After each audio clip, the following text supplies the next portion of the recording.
আজকে একটা মূল্যবান একটা কথা বলতে আসছি, সেটা হচ্ছে যে আমার আগে স্টুডেন্ট আমাকে কোশ্চেন করে, স্যার আমি এখন স্টুডেন্ট অবস্থায় আমি অনেক কিছু করতে চাই। আমি বললাম যে বাবা তুমি কিসে পড়ো? স্যার আমি ক্লাস 8-এ পড়ি, 9-এ পড়ি। আমি বললাম যে তোমার এখন অন্য কিছু করার চিন্তা করার দরকার নেই, তুমি এখন কি করো যে ভালো করে পড়াশোনা করো, তুমি একদম গবেষণামূলক পড়াশোনা করো, তুমি যেটা পড়তেছো। আমি বললাম যে তোমার কোন সাবজেক্ট বেশ ভালো লাগে? তো সে বললো যে আমার ম্যাথ করতে অনেক ভালো লাগে। তা আমি বললাম তাহলে ম্যাথটা একটু বেশি, যেহেতু ম্যাথটা তোমার কথা ভালো লাগে, ম্যাথটাকে তুমি একটু বুঝিয়ে একদম ধরে একদম বুঝে শুনে ভালো করে করো। তুমি ক্লাস 9-এ উঠো, 9-এ ওঠার পরে তোমার বাবা যেহেতু বিদেশ থাকে, তোমার যেহেতু আইফোন চালাও, তুমি কি করো একটা ইউটিউব চ্যানেল খোলো। ইউটিউব চ্যানেল থেকে তুমি কি করো একটা, এই যে তুমি যে ম্যাথ গুলা যে পারো, এই ম্যাথ গুলা তুমি ধীরে ধীরে করে করে তুমি কি করো আপলোড দেওয়া শুরু করো।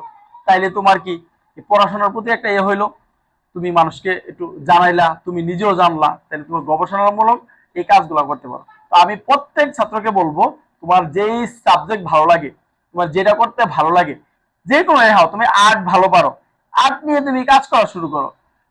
পুরোটা পৃথিবী এখন মানুষের হাতের মুঠে, তুমি একটা মোবাইল থাকলেই তুমি অনেক কিছু করতে পারো। ঠিক আছে, তোমার যেটা ভালো লাগে। অনেকে ভালো গান গায়, আমার একটা স্টুডেন্ট আছে রাকেশ, সে অনেক ভালো গান গায়। আমি বললাম যে ঠিক আছে তুমি গান গাও। সে কি করলো, একটা ইউটিউব চ্যানেল খুলে গান টান গাওয়া শুরু করলো। আমার চ্যানেলও, তার একটা গানও আছে। তো এইভাবেই কিন্তু আমরা সামনের দিকে এগোতে পারি। সবাইকে ধন্যবাদ, আসসালামু আলাইকুম।